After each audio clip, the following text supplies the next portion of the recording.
Good evening, everyone. So, today I'm taking the topic banking. So, before starting with the questions, first of all, we should understand what the banking is, right? Banking is something which is related to banks. Bank से related जो भी activities bank में होती हैं, right, उसी को हम banking कहते हैं। बहुत सारी एक्टिविटीज होती हैं बैंक। एक समय था जब लोगों के पास पैसा होता था। हमारे नाना नानी, हमारे दादी बैंक में नहीं रखते थे पैसा, या उनके जो वैल्यूएबल्स होते थे उनको बैंक में नहीं रखते थे। शायद आजकल के जो बच्चे हैं उनको ये पता ना हो, पहले जो ये लोग रखते थे पैसे, या तो जमीन में मिट्टी के बर्तन बनते थे, उनको उनमें भर के, उनमें रख के पैसे उनको जमीन में गाड़ देते थे, या फिर जो डेली यूज वाले पैसे हैं तो वो बढ़िया में ऐसे ही रखे रहते थे अंदर, क्योंकि सारी चीजें पहले ना ये प्लास्टिक के बर्तन थे, ना लोहे के बर्तन थे, ना स्टील थी, ना कुछ था। मिट्टी के ही बर्तन थे, तो वो मिट्टी के बर्तन एक दूसरे के ऊपर रखे रहते थे अंदर, कहीं किसी छोटी सी, उसको कुठरिया बोलते थे, कोठरी बोलते थे, है ना। इतने बड़े बड़े कमरे नहीं थे, इतनी सुविधाएं नहीं थी, तो वो पैसे ऐसे ही रखे जाते थे, राइट। वैल्यूएबल्स, ऑर्नामेंट्स, गहने तब भी थे, गहनों को भी ऐसे ही रखा जाता था। उसके बाद धीरे धीरे बैंक आई। अब लोगों ने बैंकों में पैसा जमा करना शुरू कर दिया, चोरियां बढ़ी, डकैतियां बढ़ी। तब इतना नहीं था, तब इतना आदमी गंदा नहीं था, तब इतना बेईमान नहीं था आदमी। फिर धीरे धीरे ये सब चीजें बढ़ती गई, तो लोगों ने घर में नहीं रखना, घर में रखने के अलावा एक बैंक एक ऐसी इंस्टीट्यूशन बनी जहां पे लोग पैसे जमा कर देते थे। मतलब एक तो मनी ट्रांजैक्शन के लिए बैंक यूज होते हैं, नंबर दो उसके बाद में आपका money deposits, money withdrawal, right, lending money, ठीक है। तो ये जो एक्टिविटीज है बैंक्स की, बहुत सारी फाइनेंशियल ट्रांजैक्शंस के लिए बैंक्स यूज होते हैं। इसके लिए फाइनेंशियल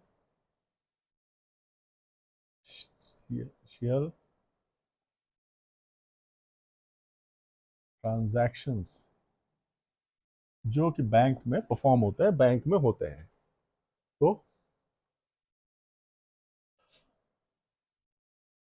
डिपॉजिट्स, विड्रॉल,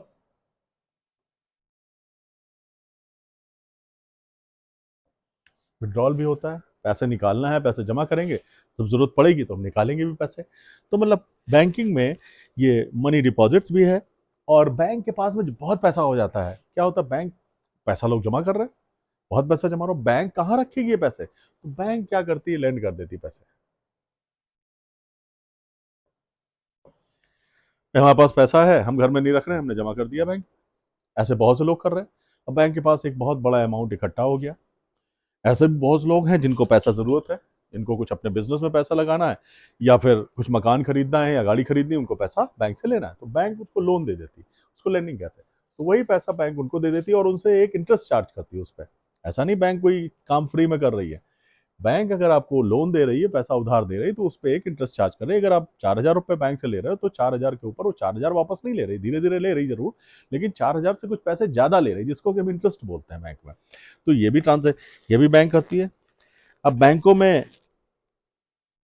पहले ट्रांसफर की सुविधा नहीं थी, अब ऑनलाइन सारी चीजें होने लगी, तो एक अकाउंट से ट्रांसफर भी होता दूसरे अकाउंट में।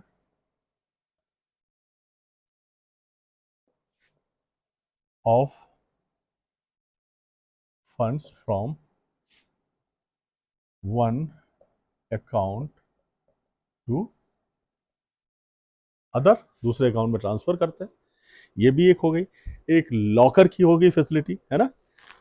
लॉकर क्या, इसके बाद होता है लॉकर, है ना। बैंकें अब पैसा बदल देती है। आप फॉरेन जा रहे हो, बहुत से लोग फॉरेन जाते हैं, तो जब वहाँ का डॉलर है, अब मान लिया अमेरिका जा रहे हैं, तो हमारे पास तो रुपए है, हम रुपए लेके जाएंगे, इधर हम वहाँ जाके चेंज कराएं, एक्सचेंज करें, या फिर यहाँ से बहुत सारे लोग यहीं से एक्सचेंज करा के जाते हैं, तो फॉरेन एक्सचेंज का भी काम करती।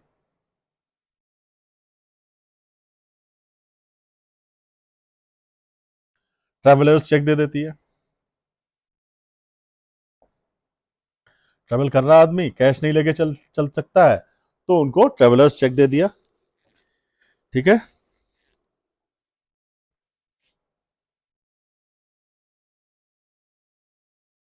या फिर गिफ्ट चेक का भी चलन बहुत चला था बीच में। हम किसी के घर जा रहे हैं, फंक्शन है उसके यहाँ कोई, तो हमने कोई फिजिकली कुछ गुड्स नहीं खरीदा, कोई सामान नहीं, गिफ्ट नहीं खरीदा, तो हमने क्या किया, एक बैंक से एक चेक इशू करा लिया। बैंक ने भाई 1,000 या जो भी पैसे हमें देने, 501 या 1,001 का, हमने एक चेक इशू करा लिया उनके नाम से, वो उनको दे दिया, उन्होंने अपने अकाउंट में जमा करके उनको कैश करा लिया। ये भी फैसिलिटी बैंक देती है। लॉकर्स, इसके बाद में लॉकर्स भाई बहुत असुरक्षित है आजकल। मतलब बैंक में लोग अपने ऑर्नामेंट्स बैंक में रखते हैं, घर में पता नहीं कब चोरी हो जाए, क्या हो जाए, तो इसलिए वो सारे ऑर्नामेंट्स अपने बैंक में सुरक्षित रखते थे। उसके लिए लॉकर्स इशू करती है, उस पर भी चार्जेस लेती है बैंक। इसके बाद में आज की बात करें अगर, तो हाउस टैक्स, इलेक्ट्रिसिटी बिल,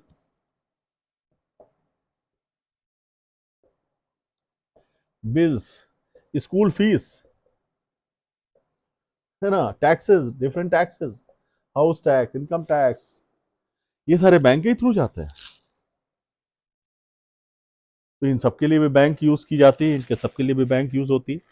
उसके बाद में हम इंश्योरेंस कराते हैं, तो इंश्योरेंस में प्रीमियम जाता है हमारा। तो इंश्योरेंस आजकल तो बैंक्स खुद इंश्योरेंस करने लगी, सभी बैंक सब तो इंश्योरेंस सेक्टर में आ गए, तो बैंक्स खुद इंश्योरेंस करती हैं। हमने कोई इंश्योरेंस कराया तो हमने चेक लगा दिया, हमारे बैंक से उसमें प्रीमियम कट के जाता रहता, हमारा इंश्योरेंस चलता रहता। कई पहले क्या होता था, हमें प्रीमियम जमा करना पड़ता था, कई बार हम भूल जाते थे तो हमें फाइन देना पड़ता था उस प्रीमियम पे। अभी क्या है, हमने बैंक को दे दिया, इन्फॉर्म कर दिया कि दिस इज माई अकाउंट, आप इससे पैसा लेते रहो, हर महीने निकालते रहो अपने आप से। तो बैंक अपने आप जब ड्यू होता हमारा प्रीमियम, तो एक मनी उसमें से कट कर लेती, तो वो एक फैसिलिटी। तो बहुत सारी चीज़ों आसान हो गई हैं बैंक के through. Bank is a institution which plays a very important role in these activities, mainly financial transaction. These all activities related to your finance, सारी चीजें मनी से रिलेटेड है। ये बैंक की एक्टिविटीज हैं जो बैंक परफॉर्म करती है, जो बैंक के थ्रू परफॉर्म की जाती है। उसके बाद में आता है कि भाई अब बैंक में किस तरह से चीजें होती हैं। ये चीजें समझ के मुझे लगता है इसको रब कर देना चाहिए। खैर चलिए बाद में रब कर देंगे, इसको इसको कंटिन्यू कर लेते हैं कि बैंक में अब हमें नेशनल सी बात है कि बैंक, कोई भी बैंक में जाके कुछ नहीं कर सकता है एक्टिविटी। उसके लिए बैंक में एक रजिस्ट्रेशन कराना पड़ता है। रजिस्ट्रेशन मतलब बैंक को अपने बारे में बताना पड़ता है, तो वो एक तरीका है। तो उसके लिए बैंक ने फैसिलिटीज कर रखी हैं। तो बैंक डिफरेंट अकाउंट्स खोल देता है, इंफॉर्मेशन हमारी लेने के लिए। बैंक ने क्या किया, डिफरेंट टाइप्स के अकाउंट्स खोल दिए बैंक ने क्या किया,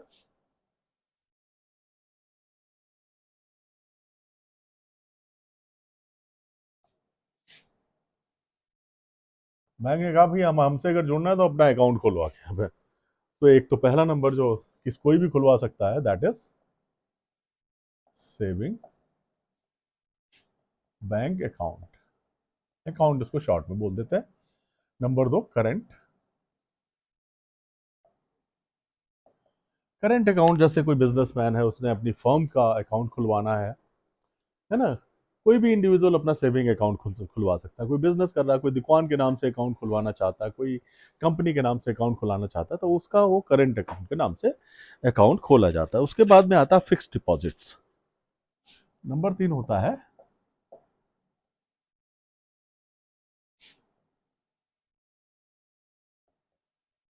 अब क्या होता है सेविंग बैंक अकाउंट में, इसको एसबी बोलते हैं, इसको सीबी बोलते हैं।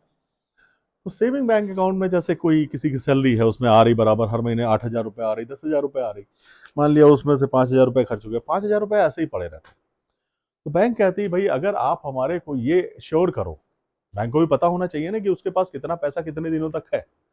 अभी सेविंग बैंक में तो कोई भरोसा नहीं, आदमी आज हमारे पास 10,000 रुपये है बैंक के पास में, और कल वो कोई आदमी आके लेके अपना सारा पैसा निकाल ले गया, तो बैंक तो जीरो हो गया। तो बैंक ने एक और स्कीम शुरू की, फिक्स डिपॉजिट वाली। इससे बैंक को पता है रहता है कि इतने साल तक हमारे पास इतना पैसा तो कहीं जाना ही नहीं। फिक्स डिपॉजिट का मतलब कि लोगों से कहा कि भैया आप एक फिक्स टाइम तक पैसा अपना जमा करो, उस पर हम इंटरेस्ट कुछ ज्यादा देंगे, आपको फायदा ज्यादा देंगे। सेविंग बैंक में भी फायदा है, लेकिन इसमें कहता है कि भाई हम इसमें फायदा ज्यादा देंगे, ठीक है, आपको इसमें ज्यादा फायदा होगा। तो लोगों ने क्या किया, जो छोटी छोटी बचत करते हैं हम लोग, तो बैंक ने कहा कि भाई फिक्स कर दो पैसा। तो लोगों ने क्या किया कि भाई 5-6 महीने में उनके पास 10,000 रुपये इकट्ठा हो गया, और उसको उन्होंने 5 साल के लिए फिक्स कर दिया, उसको फिक्स डिपॉजिट। अब 5 साल तक वो पैसा बैंक से वो ले नहीं सकते। अब बैंक को भी मालूम है कि 5,000 रुपए 10,000 रुपए जो भी उसने जमा किए हमारे साथ में 5 साल तक तो है ही है। अब वो पैसा बैंक यूज करेगी लोन देने में या फिर लेंड करने में यूज करेगी। तो ये फिक्स डिपॉजिट अकाउंट्स हो गए। उसके बाद में आता है रिकरिंग बैंक,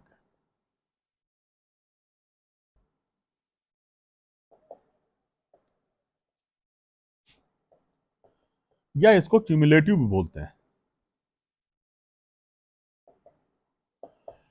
क्यूमुलेटिव मतलब बार बार होने वाला, रिकरिंग मतलब बार बार जो जमा हो रहा है। सेविंग बैंक में जो सैलरीड लोग हैं उनकी सैलरी आती है हर महीने, या जो छोटे छोटे कमाने वाले सब्जी वाले हैं, छोटे छोटे दुकानदार हैं, छोटे छोटे बिजनेसमैन हैं, वो जितना पैसा कुछ बचा पैसा इस महीने डेली कुछ ना कुछ पैसा जमा कराने भेज देते हैं या मंथली भेज देते हैं जमा करने के लिए। अब फिक्स रिकरिंग में क्या होता है कि एक हमने रिकरिंग बैंक अकाउंट खोल दिया तो उसमें ये फैसिलिटी है कि भाई हमने कहा कि भाई हमारा एक 500 रुपए से रिकरिंग बैंक अकाउंट खोल दो, तो वो 500 रुपए उसने जमा किया पहले महीने, फिर फर्स्ट मंथ, उसके बाद सेकेंड मंथ, फिर 500 रुपए जमा कर दिया। उसने कहा नहीं यार इसको हम 2 साल तक जमा करेंगे। 2 साल का मतलब 24 महीने तक, 24 मंथ तक जमा करेंगे। तो बैंक ने कहा कि भाई हम 24 महीने के बाद में आपको इतना पैसा इस इंटरेस्ट के साथ में वापस कर देंगे। तो इसमें एक चीज है, ये 500 रुपए पहले महीने जमा किया, फिर 500 रुपए दूसरे महीने जमा किया, फिर 500 रुपए तीसरे महीने जमा किया। तो इस पे ये बैंक के पास में, बैंक को पता है कि 24 महीने तक ये जो पैसा जमा कर रहा है ये कहीं जाना नहीं है, हमारे पास ही रहेगा। और बैंक ने कहा कि इससे इससे जो सेविंग बैंक अकाउंट से है उसमें इससे इस अकाउंट में सेविंग बैंक अकाउंट से ज्यादा फायदा। सेविंग बैंक अकाउंट में भी बैंक इंटरेस्ट देती है लेकिन कम देती है, फिक्स डिपॉजिट में ज्यादा देती है, रिकरिंग बैंक अकाउंट में भी ज्यादा देती है इंटरेस्ट। तो ये रिकरिंग बैंक अकाउंट भी एक तरह का अकाउंट होता है। अब रही बात हमें हमारे कोर्स से रिलेटेड, तो हम इस टॉपिक में बैंकिंग में अभी जो पढ़ेंगे that is our recurring bank account. जो अभी हम स्टडी करेंगे वो हम पढ़ेंगे रिकरिंग बैंक अकाउंट के बारे में पढ़ेंगे। ठीक है, इसके बारे में पढ़ेंगे भैया। यहां पे हमारा जो टॉपिक है रिकरिंग, यार थोड़ा गड़बड़ बनता है हमारा, रिकरिंग बैंक अकाउंट, इसके बारे में पढ़ेंगे कि भाई रिकरिंग बैंक अकाउंट में इंटरेस्ट कैसे कैलकुलेट करेंगे, कैसे मैच्योरिटी वैल्यू निकालेंगे। कि भाई एक आदमी ने कहा कि हम 500 रुपए हर महीने जमा करेंगे और हम इसको 24 महीने या 2 साल तक जमा करेंगे। 2 साल का मतलब हो गया, हम मंथली अगर बात करें तो 24 महीने तक हम 500 रुपए हर महीने जमा करते रहेंगे।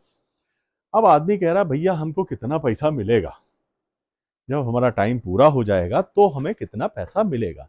हम इस चैप्टर में यही स्टडी करेंगे, इसी के बारे में पढ़ेंगे थोड़ा सा।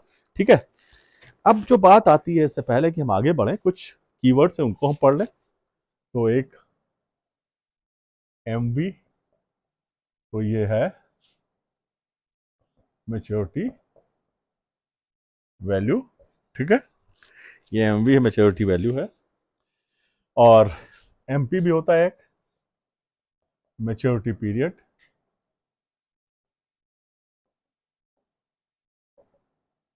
और पी हमें पढ़ते आए हैं, प्रिंसिपल। प्रिंसिपल इंटरेस्ट यहां पे बात करेंगे तो यहां पे हम जो इंटरेस्ट कैलकुलेट कर रहे हैं वो यहां पे हम बात करेंगे सिंपल इंटरेस्ट की। यहां पे हमने दो तरह के इंटरेस्ट पढ़े हैं, कंपाउंड इंटरेस्ट और सिंपल इंटरेस्ट। यहां पे जो यूज करेंगे वो सिंपल इंटरेस्ट का मेथड यूज करेंगे। तो ये हो गया कि ये कीवर्ड्स हो गए कुछ। अब इसको हम कैसे स्टडी करेंगे। अब अगर हम देखें, अगर कोई आदमी 250 रुपए जमा कर रहा है, कह रहा है कि 250 रुपए हम जमा करेंगे, तो पहले उसने 250 रुपए जमा किए पहले मंथ। ठीक, अब 250 रुपए जमा किए, ये और कह रहा है कि 12 महीने की अगर हम बात करें, 1 साल की बात करें, 12 मंथ्स, तो 250 रुपए उस बैंक के पास कितने दिन रहने वाले हैं। पहले महीने जो जमा किए पूरे 12 महीने रहेंगे 250 रुपए। अब जो दूसरे महीने 250 रुपए जमा कर रहा है वो कितने महीने रहने वाले हैं भैया। ठीक, समझ में आ रहा है। फिर नेक्स्ट 250 रुपीज कितने महीने रहेंगे उसके पास में, एंड सो ऑन। लास्ट वाला 250 रुपीज आएगा, वो कितने महीने रहेगा, 1 मंथ रहेगा। ठीक है, तो 250 रुपए आखिर कितने दिन रहने वाले हैं। तो यहां पे अगर हम ये जो मंथ्स है उसको एक एन ले लें, नंबर ऑफ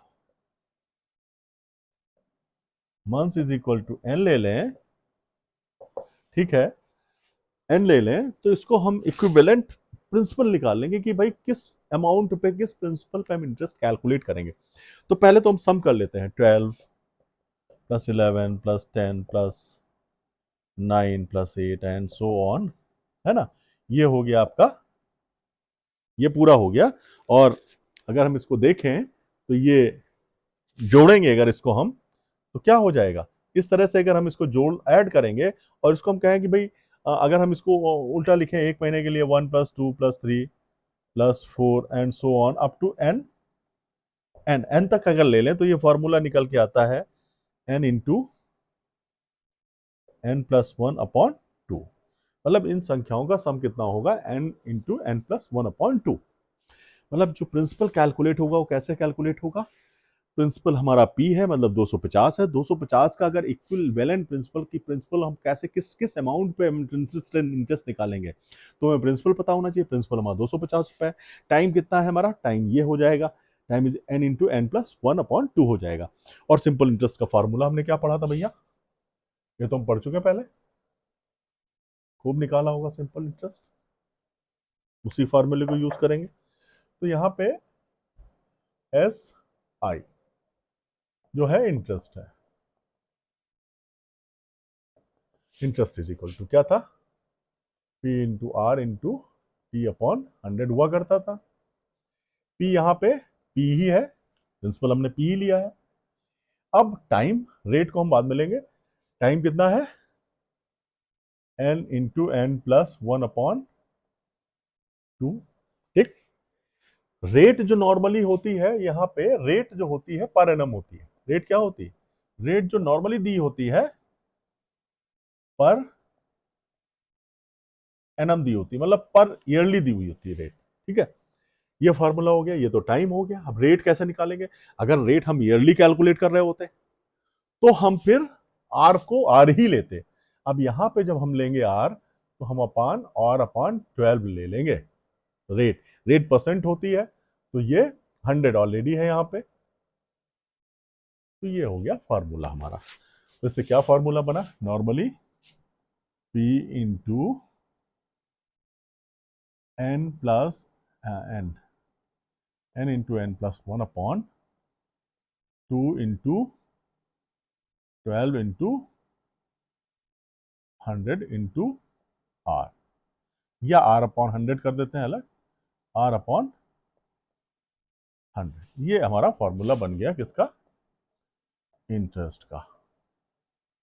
इंटरेस्ट जब निकल आया तो हम मेच्योरिटी वैल्यू आराम से निकाल सकते हैं। एमवी निकालने के लिए पहले तो हम वो निकालेंगे बेस अमाउंट, कि हमने अमाउंट जमा कितना किया, तो हमने कितना जमा किया, पी एक अमाउंट था प्रिंसिपल जो हम हर महीने जमा कर रहे थे। कितने महीने के लिए जमा कर रहे थे भैया, एन महीने के लिए जमा कर रहे थे।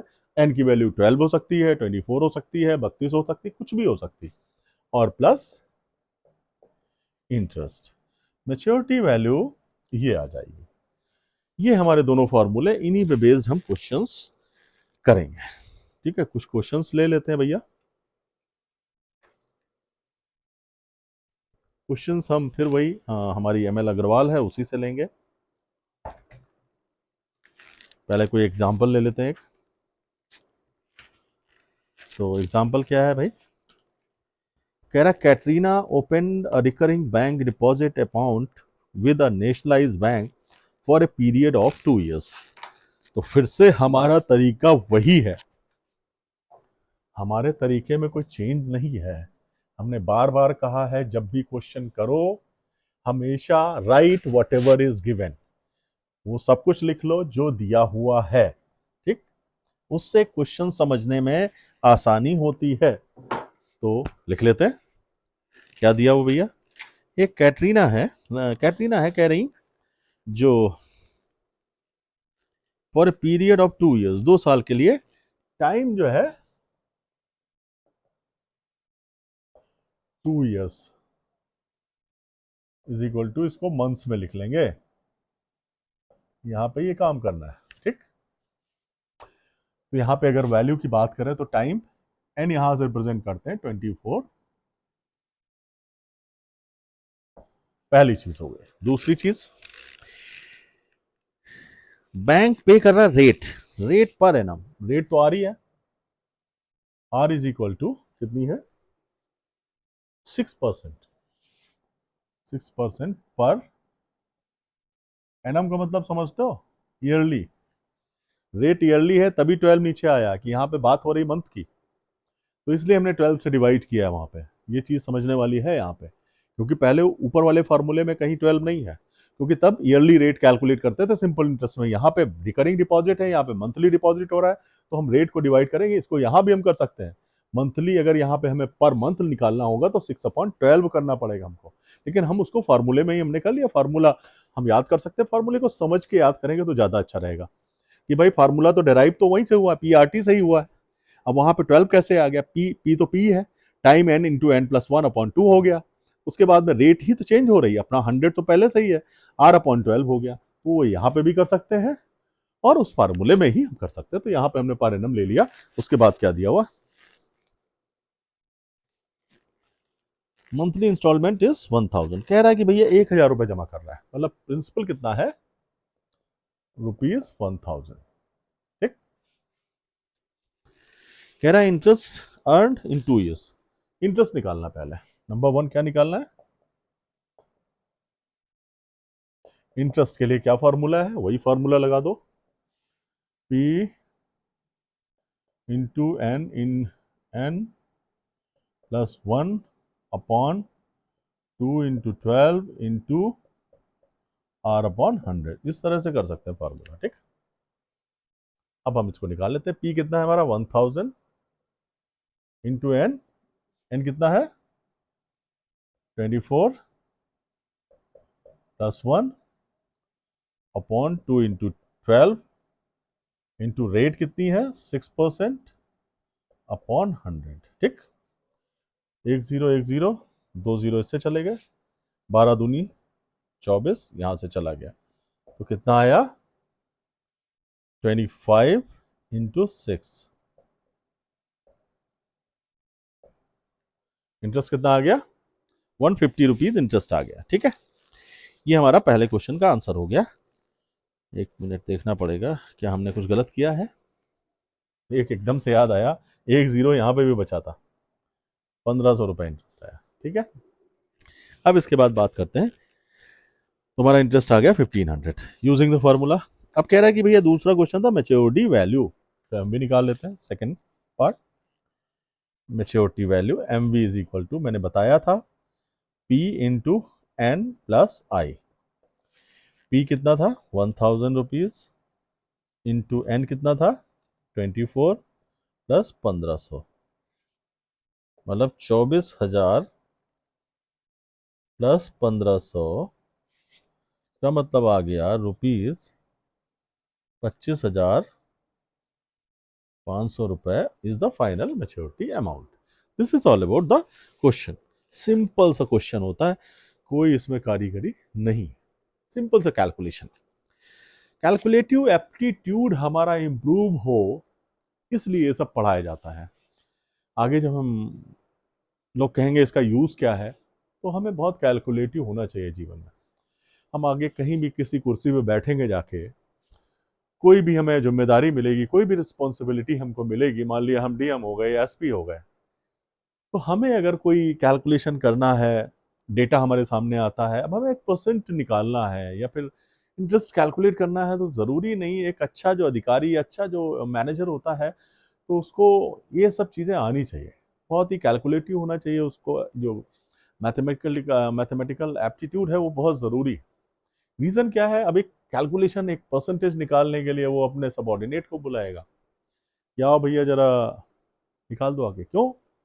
क्योंकि भाई आईएएस जो बना है वो आउटसाइड वाले भी हैं जिन्होंने मैथ्स कभी नहीं पढ़ी, कॉमर्स वाले भी हैं जिन्होंने कैलकुलेशन तो पढ़ा लेकिन जरूरी नहीं कि उन्होंने सारी मैथमेटिकल चैप्टर्स पढ़े हों।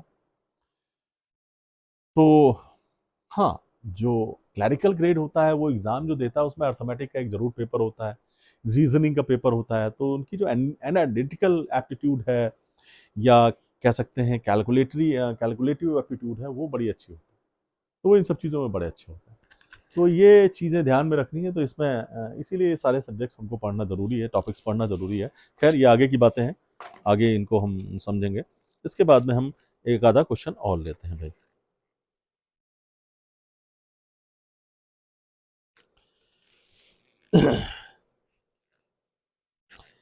कह रहा है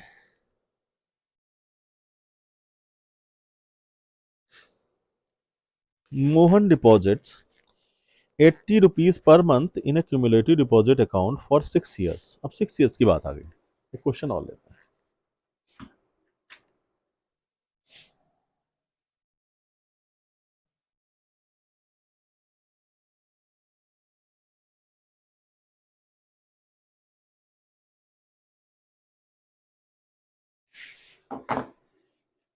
हम अपने चैप्टर पे आ जाते हैं तो ज़्यादा अच्छा रहेगा, ये सॉल्व एग्जाम्पल्स। हाँ, मिसेस गोस्वामी पहला क्वेश्चन है, deposits 1000 every month in a recurring deposit for 3 years, 8% interest. ये क्वेश्चन हम छोड़ देंगे, सेम है जैसा ये क्वेश्चन था वैसा ही है ये बिल्कुल। हम दूसरा क्वेश्चन देखते हैं। Sonia had a recurring deposit account in a bank, deposit 600 per month for 2.5 year for the rate of interest maturity value of this account. ये निकालते हैं, 2018 में आया ये भाई। सेकेंड क्वेश्चन जो है, पहला क्वेश्चन नहीं किया, सेकेंड क्वेश्चन 2018 में आया। सोनिया की बात हो रही, सोनिया जी है, इनका अपना रिकरिंग बैंक अकाउंट है।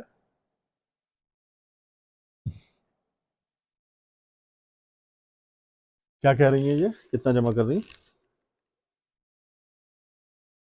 पी, जो प्रिंसिपल है इनका, ₹600 पर मंथ जमा कर रही है। ठीक, इसमें लिख सकते हैं पर मंथ। ठीक है, टाइम कितना है? 2.5 year.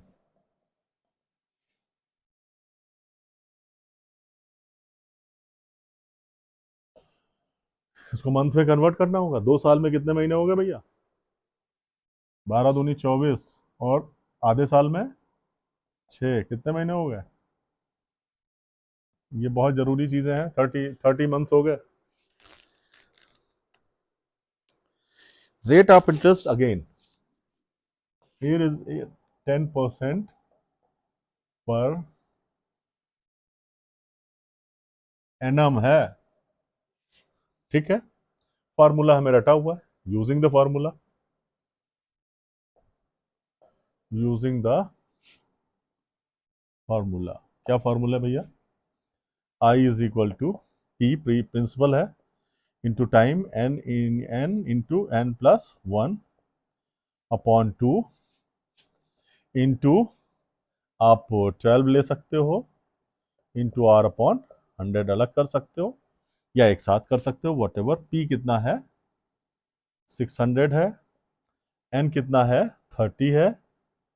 30 into 30 plus 1 upon 2 into 12 into, rate है 10% अपॉन 100।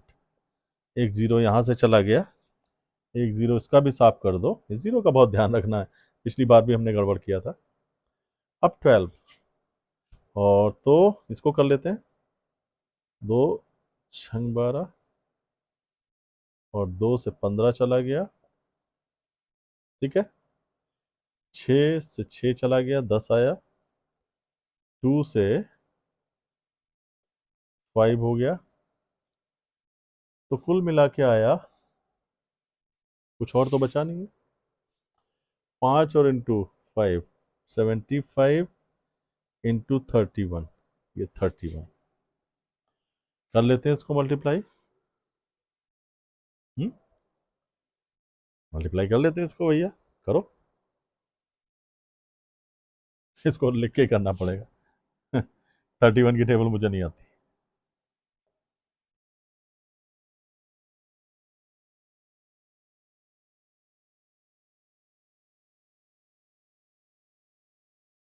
ये आ गया 2325, ये आ गया interest.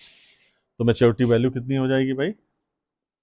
MV is equal to P into N plus I. P कितना है? 600 इंटू एन कितना है? 30 plus 2325 is equal to 18,000 plus 2325, 18 2 20, 20,325 is the final amount. देखना भाई, जरा कैलकुलेशन एक बार फिर से चेक कर लेते हैं। 600 ठीक लिखा हुआ है, 30 into 30 plus 1 very correct, 10 upon 100 very true. 100 के दोनों जीरो चले गए, इधर 600 का एक जीरो ले लिया, उधर 10 खत्म कर दिया। 60, 6 से हमने इसको 2 15 कर दिया, और 6 से हमने इसको काट दिया, 2 छंग 12, 2 15, और 2 6 से काट दिया, 6 60। हाँ ठीक है, 15 15 75, और ये आ गया। This is the maturity value of सोनियाज recurring account. ठीक है, 2 क्वेश्चन हो गए, एक क्वेश्चन और कर लेते हैं।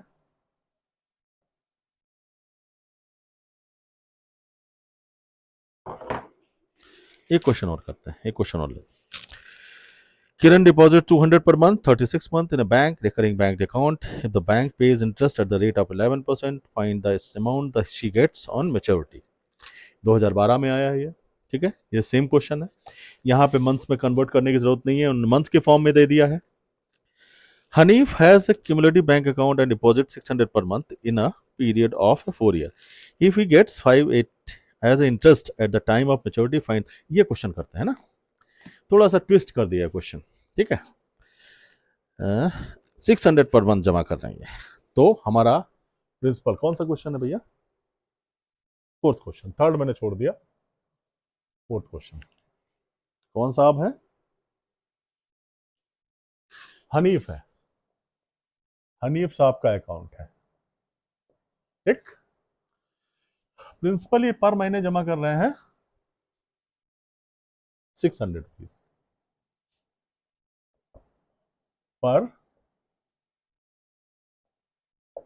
पर मंथ से जमा कर रहे हैं, 4 इयर्स के लिए जमा कर रहे हैं। Time N is equal to 4 years का मतलब समझ रहे हो?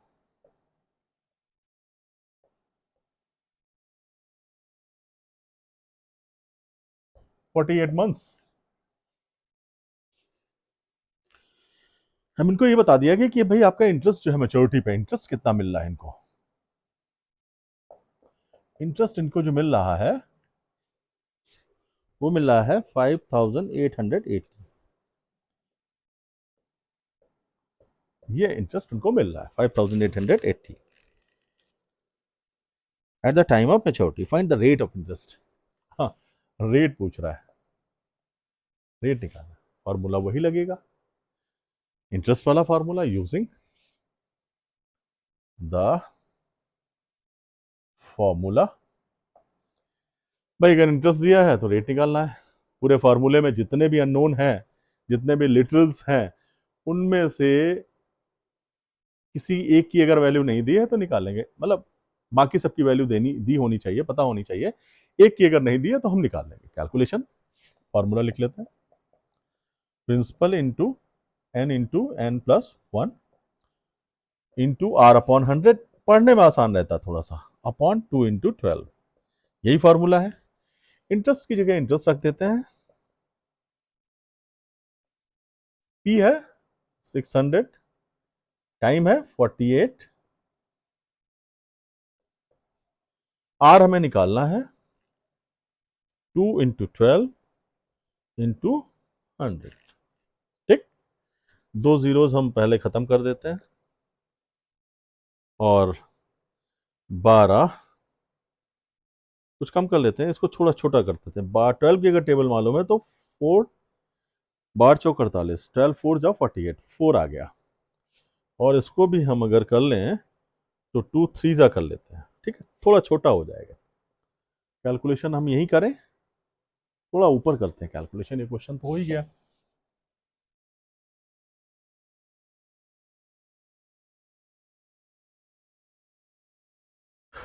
देखो भाई, अगर यूजफुल लग रहा है कि समझ में आ रही चीजें तो थोड़ा सा अच्छा रहेगा कि मुझे अगर आप गाइड करोगे, और अगर कुछ मेरे पढ़ाने के तरीके में अगर कुछ पॉसिबल है, गुंजाइश, तो मुझे सजेस्ट कर सकते हैं कमेंट्स के माध्यम से। कोशिश है हमारी कि भाई समझ में आना चाहिए, that is the main thing. हर बच्चे की समझ में आना चाहिए, ठीक है। This is what I think. अब ये कैलकुलेशन है, कैलकुलेशन में मैंने कहा कि टेबल्स याद कर डालो, स्क्वायर्स याद कर डालो, तो हमारा कैलकुलेशन आसान हो जाता। अब ये हमारा 5880 एज इट इज रख लेंगे। 3 यहाँ पे बचा, 2 यहाँ पे बचा था, तो 3 इंटू 2 रहेगा ही, इंटू ये 48 खत्म हो गया था, 49 हो गया, और नीचे कुछ बचा नहीं था, हमारे पास आर बचा था, ठीक है, राइट। आर की जगह हम आर इधर ले लेते हैं, कोई इशू नहीं, पूरी इक्वेशन इधर ले लेते हैं, या हम उधर ही रखा रहने देते हैं अगर हमें कुछ कंफ्यूजन हो रहा है। हमें पता है कि जो चीजें हमारे साथ में इंटू में है या न्यूमरेटर में जो चीजें हैं, वो अगर इक्वल टू साइन के दूसरी तरफ हम ट्रांसफर करते हैं तो वो डिनोमिनेटर में चली जाएंगी, या डिवीजन करेंगी जाके नेक्स्ट दूसरी साइड में। तो ये सारी चीजें अभी हमने इनको मल्टीप्लाई करने की जरूरत नहीं समझी, इसलिए हम इधर ले आए इनको। कट करते हैं छोटा छोटा सा, 7 से ही करते हैं, मुझे लगता है 7 7 जा होता है, और 7 से अगर हम करेंगे तो 7 8 56, हाँ 7 से कट जाएगा, 7 7 जा, ये इसको यहाँ लिख लेते हैं, 7 49, 49, 7 8 56 होता है, 8 से 56, 2 बचा, 7 चौक 28, 840, फिर 7 से ही कटेगा, 12 सते 84, 120 आ गया, और 3 इससे भी काट देते हैं, 40 आ गया, 20 आ गया, तो 8 जो हमारा आ गया 20% पर एनम आ गई डेट। कितना आसान था। आई होप समझ में आया होगा, है ना। इसके बाद में और क्वेश्चंस भी हैं जिनको मुझे लगता है खुद करने की कोशिश करो। और चलो एक क्वेश्चन और ले लेते हैं। टाइम क्या हो गया है? I don't have idea about the time, 1 बज गया, खैर एनीवे। चलो एक क्वेश्चन और ले लेते हैं। फिफ्थ क्वेश्चन थोड़ा डिफरेंट है। David open the recurring bank account in a bank and deposit 200 per month for 2 years। 200 रुपए जमा कर रहे हैं, ये क्या कर रहे हैं? 200 रुपए पर मंथ जमा करते हैं। मतलब ये क्वेश्चन लास्ट क्वेश्चन में ले रहा हूं, आज के लिए लास्ट क्वेश्चन है, फिफ्थ क्वेश्चन है। ये मिस्टर डेविड है भाई, इनको याद रखो, डेविड जी हैं। क्या कह रहे हैं? प्रिंसिपल कह रहे हैं 200 रुपए, थोड़ा तेजी से करते हैं, 200 रुपए पर मंथ, पर मंथ। अब आते हैं, टाइम इज 2 years। बार बार मैं टाइम लिखता हूं, टाइम यहां पे एन ले रहे हैं, तो N is equal to 2 years। 2 years का मतलब हो गया 12 दूनी 24, 24 months, ठीक। इसके बाद में आते हैं हम, अच्छा ही रिसीव्ड, ओके, अभी वहां पे इंटरेस्ट दिया हुआ था। देखो इस क्वेश्चन में फर्क क्या है, वहां पे इंटरेस्ट जितना मिला था वो दिया था, यहाँ पे मैच्योरिटी वैल्यू दे दी। M V is equal to, जो अमाउंट मिला है वो 7,725 मिला है। टोटल इन्होंने रिसीव किया, जो मैच्योरिटी पे, वो 7,725 रिसीव किया, ठीक है।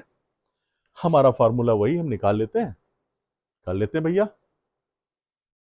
चलो पहले तो हम इंटरेस्ट निकालते हैं। आई इज इक्वल टू, अगेन वही फार्मूला, फार्मूला हमेशा लिखो, इससे कि याद हो जाएगा।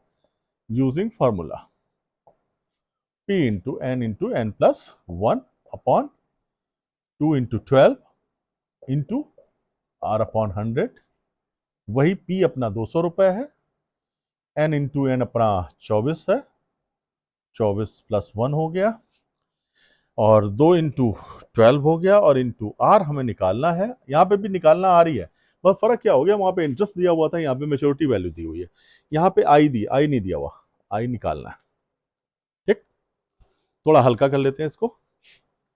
12 दूनी 2 से 2 कट गया, ये दोनों जीरो चले गए, बचा क्या, 2 से 2 कट गया था, और ये 2 इंटू 25 अपॉन तो खत्म हो गया, इंटू R बचा, और इधर I बचा, तो ये 50R हो गया, I is equal to 50R। अब हम अपना अगला फार्मूला लगाते हैं, क्योंकि मेच्योरिटी वैल्यू दी हुई है, सी है ना। हम उस फार्मूले को यूज करेंगे अब, जो हमारा दूसरा फार्मूला है। मेच्योरिटी वैल्यू क्या थी, P into n plus I. P 200 है, n 24 है, ठीक। I अभी निकाला है 50R, ठीक, वैल्यू रख दी। क्या दिया वो भैया, मेच्योरिटी वैल्यू 7725, वैल्यू रख दी। एक अननोन है, निकाल लेंगे, 24 दूनी 48 हो गया, 4800 प्लस 50, हाँ 4800। हमने पढ़ा है कि अगर कोई चीज लेफ्ट और राइट साइड में है, एडिशन और सब्सट्रैक्शन के फॉर्म में है, तो जब वो अपनी साइड चेंज करेगी तो उसका साइन चेंज हो जाएगा। अगर वो प्लस साइन के साथ में दूसरी तरफ आएगी तो निगेटिव हो जाएगी, निगेटिव साइन के साथ में तो दूसरी तरफ आएगी तो पॉजिटिव हो जाएगी। तो यहां पे हम इसको इधर ही रखते हैं 50R को अभी। 50R इज इक्वल टू 7725, ये पॉजिटिव है तो यहाँ पे मल्टी डिडक्ट हो जाएगी, या के सब्ट्रैक्शन में आ जाएगी। क्या आएगा भैया, 25, 17 में से 8 गया 9, और 6 में से 4 गया 2, 2925। 50R इज इक्वल टू 2925 आया, यही आया। 9 8 17, हाँ 2925 ही आया, ठीक। R क्या हो जाएगा, इधर ही रख लेते हैं, 5 दहम 50, पचम 25, 5 अट्ठे 40, पचम 25, 5 दूनी 10, 5 एकम 5, 5 एकम 5, 7 35, ये आ गया 117/2।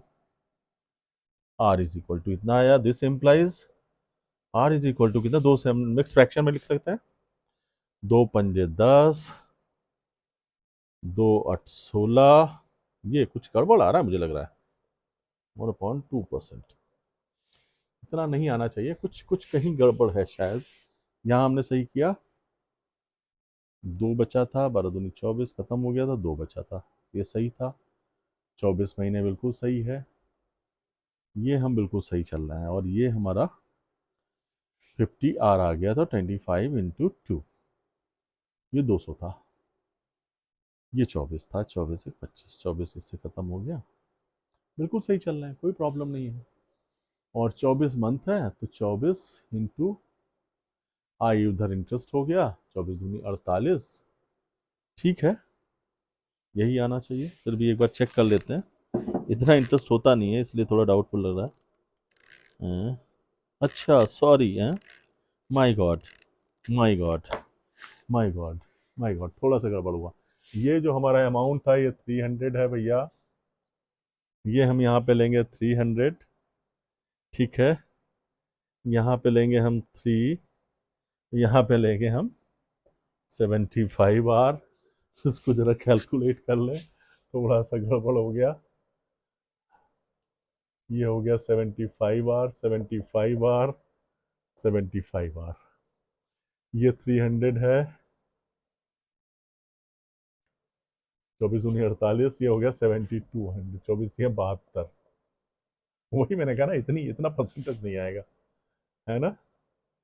7200 यहाँ से रब कर लेते हैं टोटल, ये आया, कितना आएगा, 25 525, is equal to 75 R. So R is equal to 525 upon 75. So R will be 15, आज कम 25, 15 चक्का 90, 15 सत्ते 105. तो R is equal to 7% is the required rate. This is about this question. So this happens. ये गलतियां होना भी जरूरी है, ठीक है। इससे एक आइडिया मिलता है कि हमें थोड़ा अलर्ट रहना है। थोड़ी गलतियां बहुत ही नॉमिनल हो जाती हैं। आपने क्वेश्चन कराए और फिर इसमें टाइम वेस्ट हो गया आपका, आप लगे हुए हैं। तो whenever you write, please take care of that. भैया 300 की जगह 200 लिख गया तो एग्जामिनर को तो मतलब है नहीं, आपका क्वेश्चन गलत हो गया, आपको आता हुआ क्वेश्चन आपसे गलत हो गया। तो ये हमेशा ध्यान रखें। तो this is all about today's class. Hope you learn something today. अच्छा लगा हो तो भाई चैनल सब्सक्राइब कर दो, जैसे सभी लोग बोलते हैं, है ना। तो अच्छा रहेगा। आगे भी इसी तरह से मैं और भी वीडियोस डालता रहूँगा। Thank you, thank you.